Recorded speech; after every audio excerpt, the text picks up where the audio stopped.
Google, Facebook, Twitter, everyone is selling our data to a third party. Always test every assumption with data. Any 300-word, insight that you get from Dataphyte, trust me, sometimes you take, more than 300 hours to get it ready.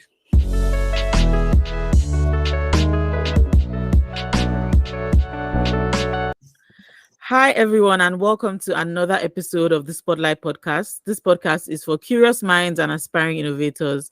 We dive deep to discuss inspiring, informative, and offbeat conversations on technology, business, and product and innovation to supercharge your career. I'm your host, Iwalola Shoboale. I am a passionate advocate for insightful discussions that inspire change and growth. Today on this podcast, we have a renowned person with us. I'm really glad to have him here. His name is Joshua Olufemi. He is a social entrepreneur in data, tech, and media. He's currently the CEO of Dataphyte, a research and data analytics company that notably worked on fact-checking and providing useful infographics during the EndSARS protests. Now, I'm sure you're all thinking, what's he going to say? And now we'll be discussing today how he founded Goloka Analytics. It's a software solution that helps businesses gain localized market insights for smarter decisions. The story behind Dataphyte and how he supports non-profit organizations in working in public policy and development. So welcome to the podcast, Joshua. It's a pleasure to have you in the spotlight today. Thank you so much for having me.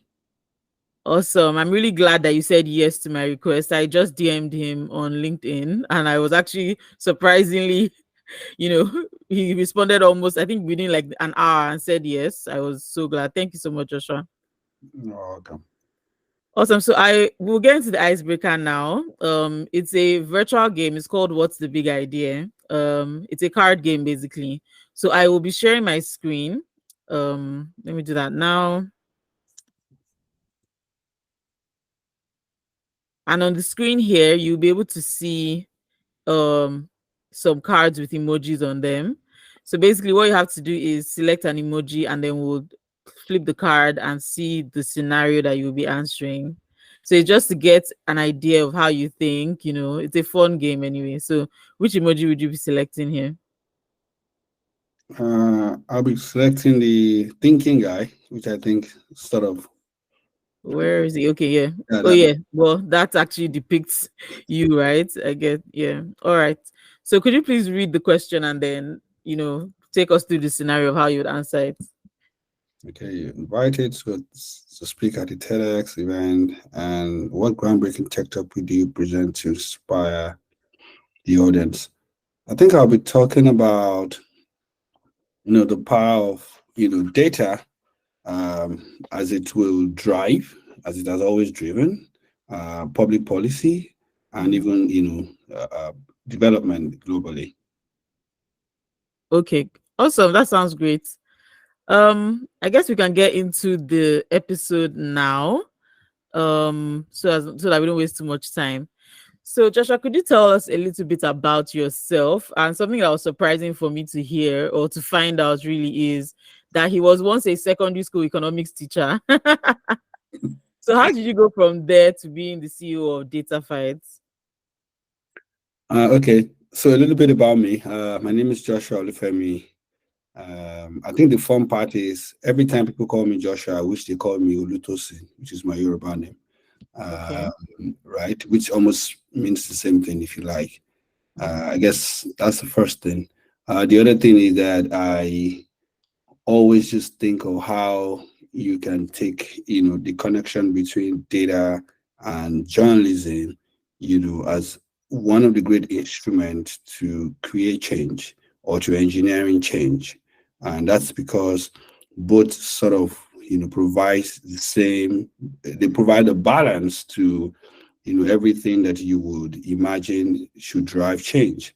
Whether you're using journalism or media to inform policy, to influence policy, or to inform citizens, or even, as an accountability tool to demand accountability, and then you're using data to reinforce all of that to either show what's the better way businesses should go about decision making, or even reinforce how government prioritize what policy or interventions to work with, how they should relate with their foreign partners, how they should relate with their local actors, and all of that, and how citizens also can just use data to decide their rights, their freedoms, and their lifestyle. And that's never been more important now, I guess, in this day and age where everyone has access to so much information, and it's really difficult to even know what's accurate and what's not, right? So Right. yeah, I think this is a great problem to be solving. So you've not answered my question. Actually, I want to know how you went from being a secondary school economics teacher, because I remember my economics teacher, he was very knowledgeable. Actually, it was one of the tougher subjects for me in school, but it seemed like he just seemed to know everything. So I guess that's probably the foundation for what you're doing today. But how did you go from there? What was like your goal? What was your vision? And that led you from there to where you are today? I guess the vision started from the what my the course I read in university. My first degree Mhm. was in was economics education, but my department was given a name that was very fascinating, and I don't know how much people reflected on the name. Right, it was called curriculum studies and instructional technology. Right, and from that moment, I was always going through the 4 5 years. Of course, thanks to Wasojo, it became 5 years. Right, how technology was going to drive curriculum design, and how it was going to also drive instruction or learning as a whole. And that was something that I always had in mind, that you know I was going to do with or without doing the everyday teaching, because I love to teach. Really, I love being in the classroom and helping students understand new knowledge, or experiment, or we co-create new understanding from what we are reading in the text. I think that was one starter, and the other was also my specialization, which is economics. And everything you learn in economics is how people make decisions, how data was always driving the work that they were doing. And I've always looked at how do you bring technology, data, and information, right? Because everything about learning, everything about education is just helping people build new knowledge, right? So that has always been something I went through for the period of my undergrad. And as soon as I came out of that and I started working in development sector, that always was something I wanted to do. My first startup experiment, which many people may not know, was actually an edtech startup, which was called Oh, interesting. Azure Tutors, right? And what I wanted to do was an opportunity. This was in 20, if I remember very well, I think 2014 now. Yeah, and I wanted a situation where people could, it was sort of a mass, online open learning platform, where everyone could bring their courses and people can learn, trying to do the kind of thing that at the time, I think at the time we didn't even, Coursera was just coming out, and I wanted something like that for Nigeria. And but I had this fascinating mentor who called me somewhere in between and said, Joshua, we wanted you to come help us think about media sustainability of our platform. And of course, that was like, okay, let me learn, how this is done. And from the beginning of that conversation, he said something that just connected with me, which is saying, how do we move from being a media organization using technology to being a technology company in the business of media? And that was Hmm. like a flip. That's profound. Yeah, that was very profound for me. And I was like, okay, let's do this experiment. So I did that experiment for like 5 years. And in between it was this whole idea of everything we're going to do would be data driven. As we think about this, we'll think of how do we take data to drive all of the work. And that was what I did entirely for the 5 years. Every project was going to look at what data would be important to inform, to influence, and to, incite, all the actors. And there was 2019, yes. There was this, oh, it was 2018. There was this, National Endowment for Democracy Fellowship. Okay. And the question was, what project would you like to work on during this project? I was like, oh, this is it. this is it for me to really go do data for public policy and for development as a whole. And when the opportunity then came in 2019 to do this, I just couldn't think of anything else. And the whole idea is take the three key segment of our society, of our nation. You have the government, you have the businesses or the private sector, if you like, and then you have the accountability or the civil society, which includes the citizens, the media, the other CSOs, pressure groups, right? Mhm. You will realize that everything gets easily convoluted because we don't bring data to the conversation, So accurate. right? So government says things like, "Oh, we're going to give Nigerian students loan," and then you say, "What's the number that you're putting together to Mhm. arrive at that?" Right? Or is it just a goose pimple? Just an idea, that just sprouted in your Or mind. it's a good thing to want to do that. It's a Mhm. global, practice, right? Well, however, what is your own context in terms of resources to drive that? Do you even understand this? Do you even have the identity of all the students to be able to drive that kind of conversation? You have a number of civil society trying to also inform citizens about things like elections, and you're asking yourself where and who are the people that you want to reach, and in what way do you want to reach them? Right? How do we help citizens to better? How do we as host community of you know, where minerals like oil, like, gas, and like all the solid minerals are being explored? How do we help them to understand, give them the kind of data that helps them to make the right demand beyond just, vandalism, beyond just, agitations? Yes. They can say, we want this X amount of money, and this is how we came about the numbers.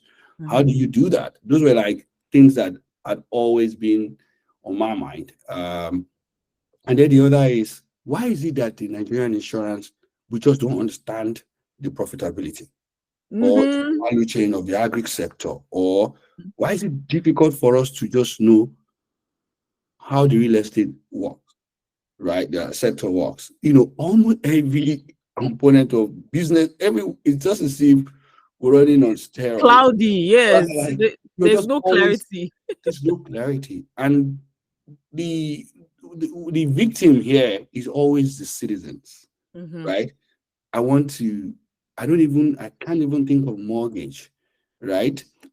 Because that whole process is either the businesses are not informing enough, government is not, using data to drive its own regulation, or, Mhm. or incentivizing that process, or, you know, it's always just one story from the media about this scandal and the other scandal, and then the everyday young Nigerian who is just out of school thinking of, okay, the next 10 years, I want to be able to have a house of my own, doesn't know Mhm. how to go about it, right? I was just saying to a friend of mine recently that in the last 30 days, right, I've had about 5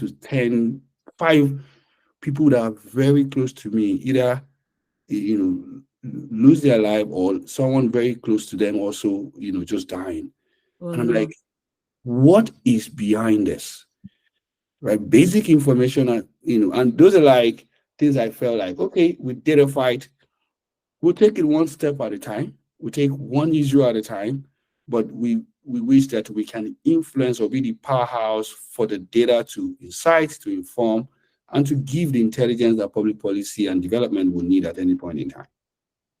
That is amazing. So I see some key elements in your story. First of all, a good background, I guess. I guess that was a great starting point for you. You know what you studied, and I can see that there's a lot of curiosity and experimentation in your process. So you're willing to take risks, you're willing to try. Yes, it looks like the problems are big, but you're willing to start from somewhere, right? It looks like there you don't actually have a specific direction yet on what to go, but you're willing to start from somewhere. So I can see that in your story, and it's really amazing. Nigeria's problems, Africa's problems, there is, like you said, not a lot of clarity around them. So it's really inspiring that Dataphyte wants to be like the solution to that. That is so interesting. Awesome. Can you please tell us one of the things or some of the things that you are like proudest of about Dataphyte? Like some of the things you've achieved. I think the first thing would be um, the type of value that we brought to the COVID-19, information access, should I say, scene in 2020. Okay. It was interesting because we launched January 2020 and COVID came in February, Just 2 months. Oh yeah, the next month. right? Interesting. And the first thing was lockdown. Mm, And what you always have with pandemic is that there's a lot of emergency fund and procurement that has to be done by anyone, especially government. And mm, because journalists would not have the opportunity, civil society would not have the opportunity to be able to follow the money, right? It was difficult for anyone to really do the quality kind of work that they could do. But because data was what we were working with, we could just work with data that was available online, public data, open data, and use that to demand as much as accountability as we could. We're also able to use that data to also support, civil society organizations, even governments to better think about how to either demand accountability or how to go about their work. I think it made us, it was the first litmus test of why we were here, right? We knew that, okay, so there will be time where data will be the only way to get the job done, either for the demand side or the supply side of governance. That was one time. The other time was also the one that you mentioned during the introduction, which was the NSAS, right? It was a time that everyone just, first it was emotional. People were very losing their emotional. lives. There were a lot of issues that were happening all together. And we could just, take the time to distill, the situation just using data. We just felt like that was another time people were referencing our infographics. We're not just asking simple questions as, oh, who's How driving it? do you We're talking about feel? gender dimension to how Mm-hmm, judges were chosen, because if we mm-hmm. were not putting female judges among the panel of inquiry, it meant that there was something that was missing, even in how you think about inclusion and diversity into what you were doing. We were also providing a timeline of who and where these events and incidents were happening around the country. I think that was another fascinating time. Beyond that is how much we were also able to do during the elections, right? Mm, Right. And so these are like three events that I think Dataphyte had come to be not just a powerhouse for data, but it came to be the moderator of the mm-hmm. conversation, distilling fact from the noise, right, or Exactly. from fiction, if you like.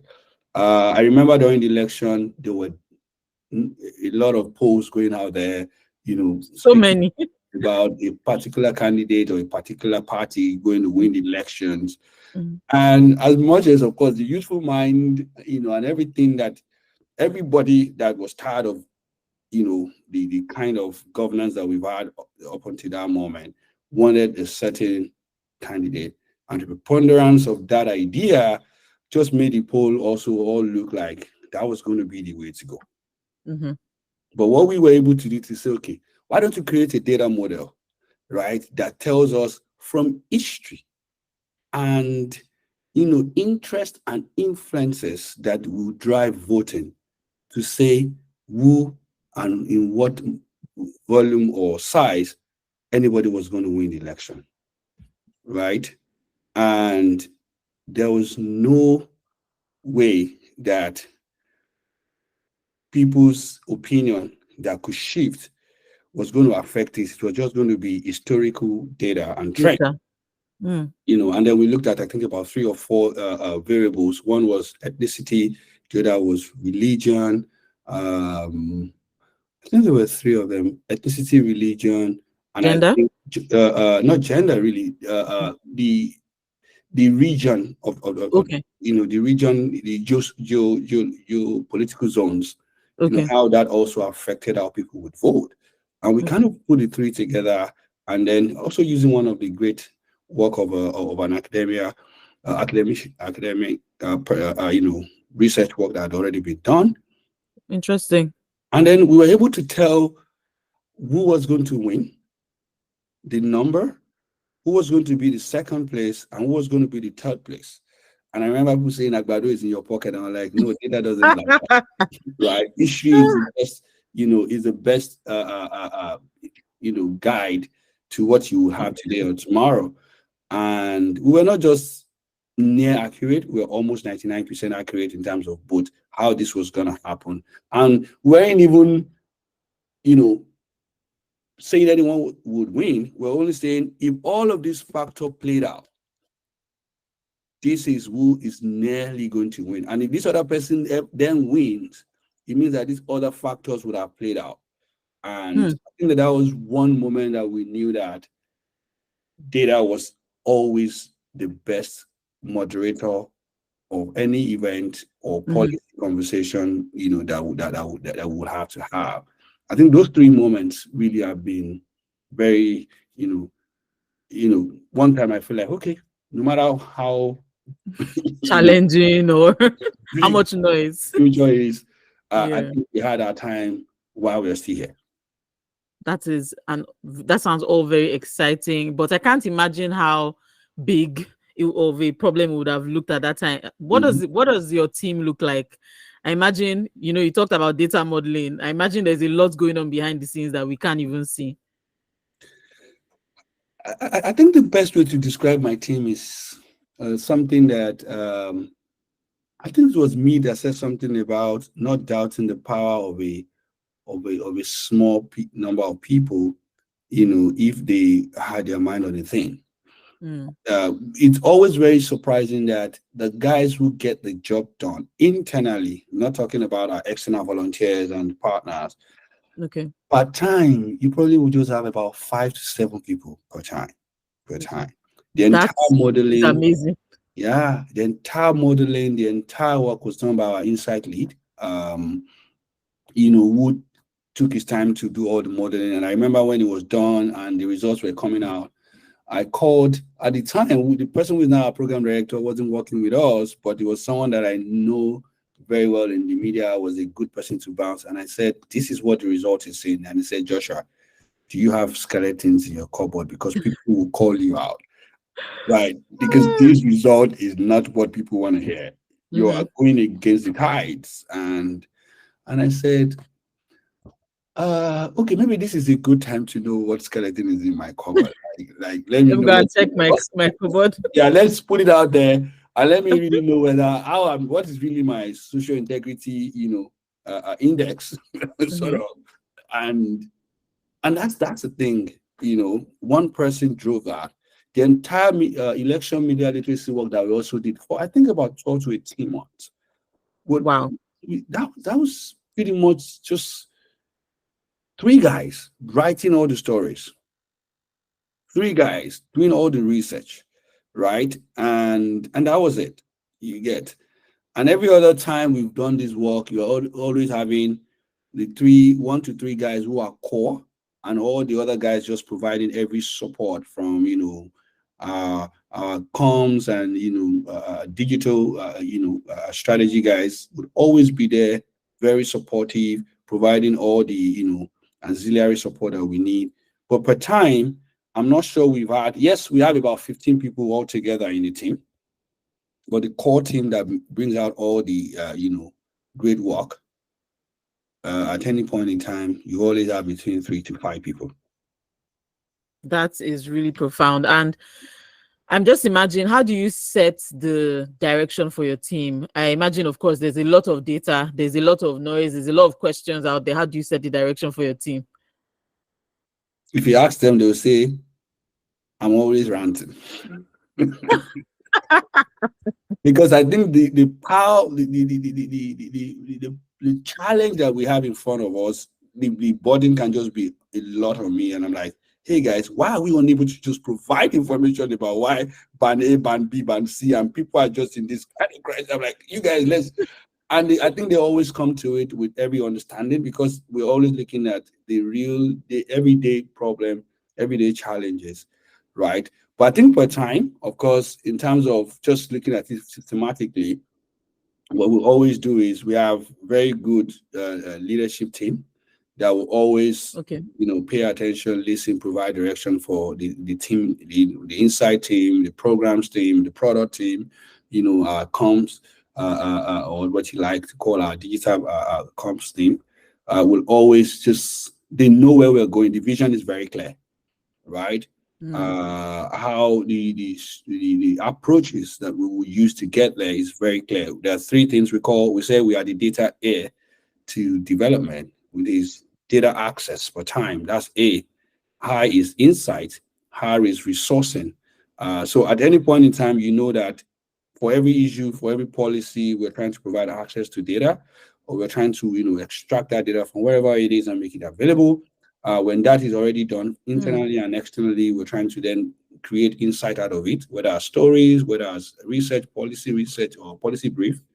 And at every point in time, we're asking ourselves, what training should we be doing for others so that they understand this? Or what technology resource should we be building? Which is what led to the birth of Goloka, right?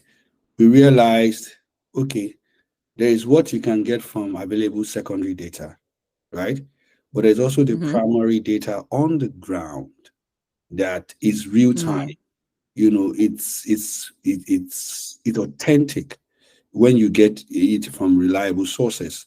And if you mix that or match that with the secondary that already exists, you have a more robust, and more reliable insights to use for decision making, right? And that was the whole idea around Go Local, which is how how much is the price of Gary across Nigeria today, mm. right? And how has it shifted since band A, band B, band C? How is the price of energy impacting the price Affecting that. Mm, of other things? And there's no better way to know, because you already know that you won't find that data easily anywhere, right? It's just people on yes. the ground that can tell you this, right? I Mm-hmm, remember the 2020 yes, when the flooding happened, and devastating one of the goals we set for ourselves is really know every other type of data that will be out there. Oh, number of people who died, number of blah. But we wanted to know mm, the authentic, or the real impact in the lives of students, mothers, okay. smallholder, or small and medium scale, businesses. Wanted to know Businesses. how it affected doctors and hospitals, in the rural areas, and that was what we went for. So at every point in time, we allow events, policies, right, to drive, I would say policies and events to drive the work. And every point in time, we also allow our environment to teach us. We already know what we want to do. The systems are already laid out there. Access, insight, resourcing, right? Mm-hmm. And let this event that we think is important for Nigerians to understand, such as COVID, such as NSAS, such as elections, and now we're talking about electricity, we're talking about, mineral resources, we're talking about the Nigeria debt profile, and those who are funding or who are financing, all the different sectors of the country. And we allow that to always just be what drives our work. That's interesting. That's really interesting. So the certain key elements I've been able to observe from what you've said, you basically said your work is driven by social impact, authenticity, because you want to stand out from all the other data that we're seeing out there, reliability, of course, right? So my next question is around that. What are the major challenges that you see in collecting, accurate and reliable data in Nigeria, and how do you actually and your team ensure that the data that you provide through Dataphyte and Goloka is reliable? Uh, okay, I'm not sure we have a silver bullet for it. Okay. The first thing we do is to also ensure that we we get the right, type of agents, what we call agent or data collectors or contributors, within our team. One of the ways that we do that is we realize we always work with people that we know they also have professionalism or ethics driving their work. For instance, journalists, whether the ones still in training in the universities or the ones that are already doing the job. depending on the type of data we want to collect per time. If it is really, really very reliability is like number one, Mm-hmm. right? When it is just understanding certain events or certain information, and we just need that from the public. One of the things that we do is we then use a lot of statistical modeling to be able to find out, or to be able to remove what we think are outliers or extraneous information from the data. So we move away from using human reliability to then Yeah. use technical, or if you like, statistical reliability measures to be able to drive that, right? Do a lot of comparison, a lot of, around that. Um, I think that that's the other thing, is also then look at existing, research work, the kind of Mm. pattern that they provided. If what the pattern we're getting is totally opposite of what has existed, it means that Mhm. we really need to go back into, our data. And, and some other time we also just, up on the next bus and find ourselves Mhm. on the ground and say, okay, let's do this together, because it's also a way we learn. It's also a way we connect with society. Mhm. A lot of our guys, I mean, both internally and our partners are, journalists or media practitioners who their work is always about fact verification. So Mhm. all the instruments or tools for verification and factual information are deployed to do that. At other times, we just rely on technology to drive that. There's what satellites would never be wrong. Mm. What the GPS location on your phone will help to also achieve. Mhm. Like if you told me you were somewhere else, because you're using your web browser, I would believe you may be somewhere else because you Mhm. don't think that. But with your phone, there's a high level of location accuracy, Mhm. much as possible. At other time, is just putting some other measures in between. Say, take a picture of the next thing around you, and because you've done that, we know that you're where you said you would be. But when it comes to qualitative data, which is Mhm. more what behavioral data, Yes. we always mostly just have to rely on what statistics are saying. Mm. Yeah. That is really like superb, actually, I would say. When you mentioned that you actually make sure that your for your agents, those are people who have ethics around, their processes. And I would say, even in my experience, that's one of the toughest things. If you're saying you are going to use agents on ground who maybe they just want to make money, did they say you're going to get even you'll be confused, right? Right. So yeah, I think that's really superb, and I'm sure that anyone listening to this now is learning a lot. So I would like to dig deeper on the challenges. What would you say are like the major challenges that we encounter in doing this data work in Nigeria? I think the first thing is what you just said, which is that human beings will always be human beings. You Mm-hmm. can't always control their mood, or what the compass, their ethical compass or moral compass towards Yes. anything. Mm-hmm. I mean, I can tell you the number of times we've gone to the field and we've collected data, and we say, oh, no, no, we will just have to bear the Oh loss. my days. We'll have to bear the loss because we can't give this either to the public or even to our client. And we Mm. say, hey, we're sorry, we have to go back and do this all over again. I Mm-hmm. mean, those are days that we just have to calm the loss. That's one. Mm-hmm. I think the other challenge is also that even the data that you're getting from media report or even from government, have their own challenges. Okay. Sometimes it's not that they are inaccurate because they're intentionally trying to make it wrong, but it could just be that the sampling model, you know, Mm. is just too small for Okay. us to be able to make a statement, or what the secondary data source was going after is not really what we wanted to derive information from. Yeah. I mean, I know the number of times we have to say to our insight team, let's just get this thing out, and this guy say no, data is not saying what you guys are expecting. And we say, Mm-hmm. okay, put it out there. Let's put the blame on the data, not on us. All right. So there's Mm. also that challenge of, and there's the bigger one of, ask me any insight that you want today. I don't have confidence that this is one place you will get the type of data you need to do that analysis or that get So true. So access to data, which is Mm, one thing that we made a point of duty, that's one thing we will continue to hack. That's something we continue to experiment around until we become that powerhouse for reliable data. Data mhm. access is a problem. I mean, I'll give you the simplest example we've always been given. We've been given this example for almost 10 years now. Okay. Why the Nigerian budget never comes out in a machine readable form? Why does it always have the stamp and signature of the person that's why can't you? This document was first developed Hmm. using a basic, tabular data tool, Yes. right? You can see that this thing was made out of something that was tabular. Yeah. Why Some is it kind that of government spreadsheet. always gives us a scanned copy, right? And we then Hmm. have to take um, days, months, sometimes just to make it Hmm. available.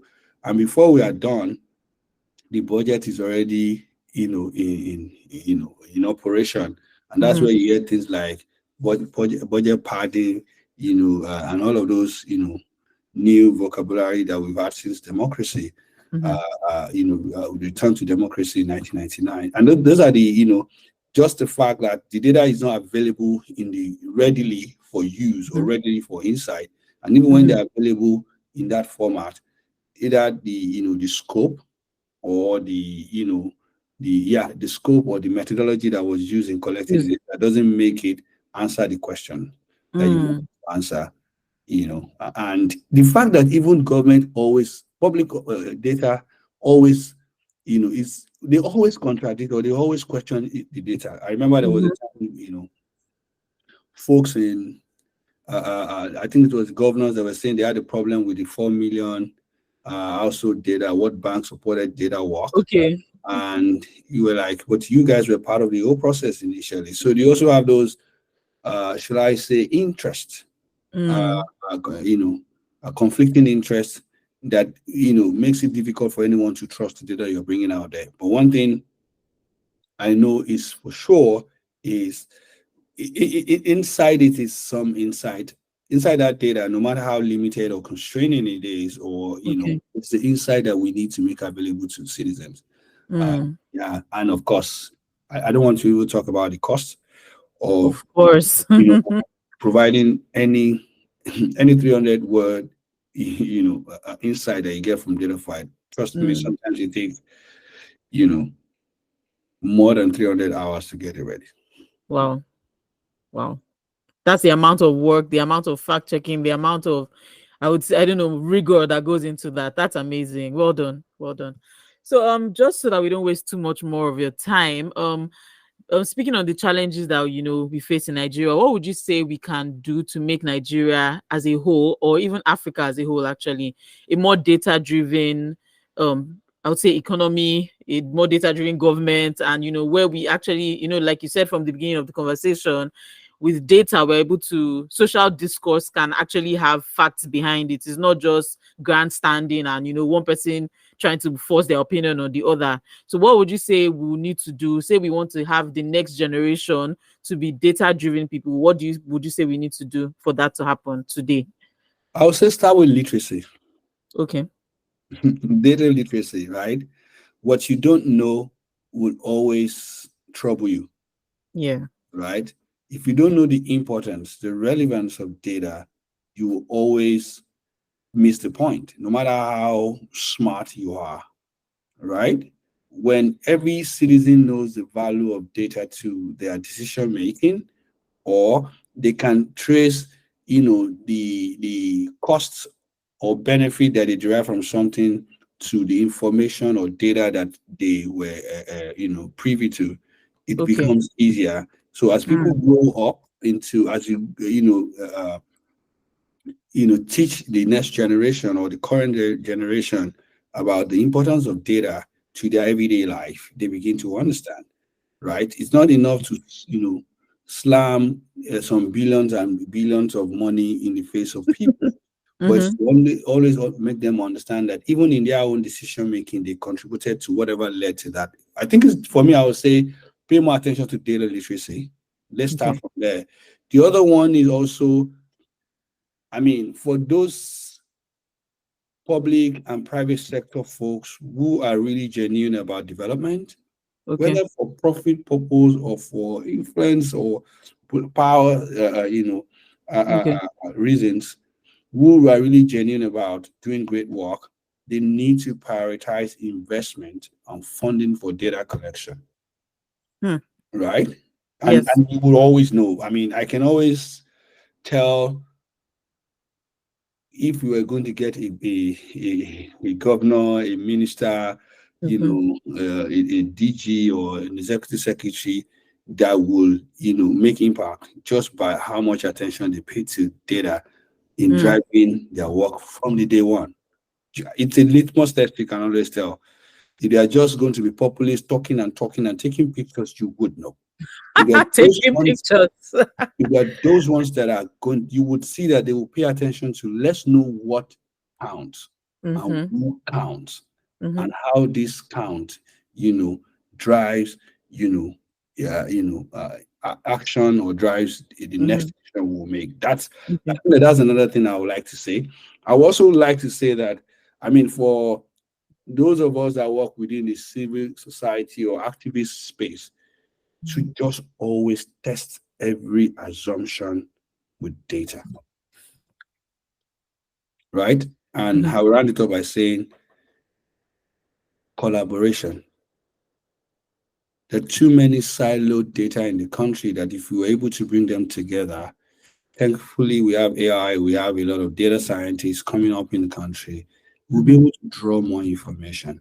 People should know. I don't see much value in siloed data, Yeah. right? There's much more you can get when you take your data, my data, and everybody's data, attributing to everyone, of course, and you bring Mm-hmm. them together and you ask a new question. You will see new Yeah. results coming up. So I think Mm-hmm. collaboration, You. government, private sector. I mean, I'll give you another example that speaks to what I'm saying, right? If the banking sector weren't sharing, basic transaction data or customer data, how easy That's will it be for you to just make transfers between them? yes. It'll take days. So many blockers. Right? So that's one way to look at it, right? That's Mhm. one person sharing data. Another one is just the whole, information economics that drives the world, right? Mhm. The old third-party data, marketing or merchandising that happens with everybody that we all go to for social network. Google, Facebook, Twitter, everyone is selling their data to a third party just because they collaborate and they see, should I say, the same value from the data that is they have. So we need to start to think like this: big tech companies or big data companies, right? Say, how do we bring our data together, either to demand accountability or either to drive the next change that we want as a country, right? And that's the way to go. That I think that's really profound. So the four key things that I can see that you've mentioned there are one, data literacy, which of course I agree with you. And I think there's been conversation around a lot of the things that we need in our day-to-day lives. We weren't actually taught that in school. So yes, I would agree.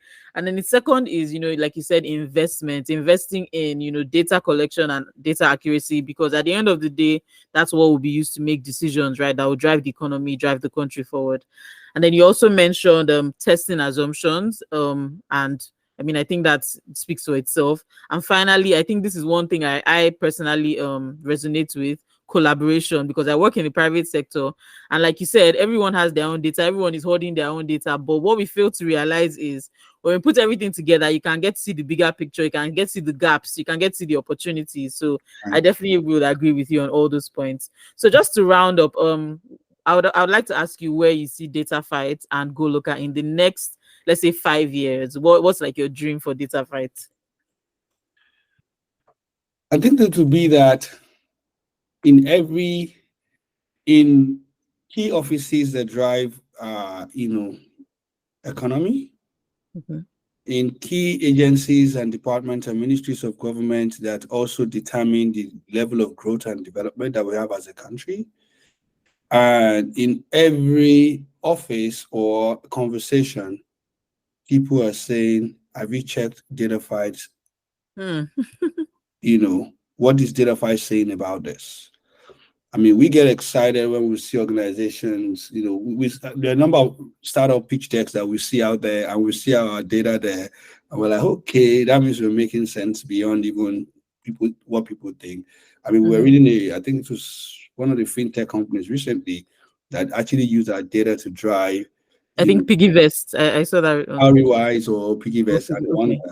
And that's where we want to be in 5 years' time. That when you're thinking of your data needs or data reference or attribution, you can always just remember Dataphyte for it. Yeah. Amazing stuff. And I think you're very well on the way there, Thank you. with your team. Well done to you and your team. Thank So you. final words, any advice for people trying to, build something around data, around, storytelling, around journalism in Nigeria? Was based on all your experience, I can see from what you told us with your edtech platform in 2014, you were way ahead of your time. So you Right. definitely have some experience, that will be valuable for us. What advice would you give to us?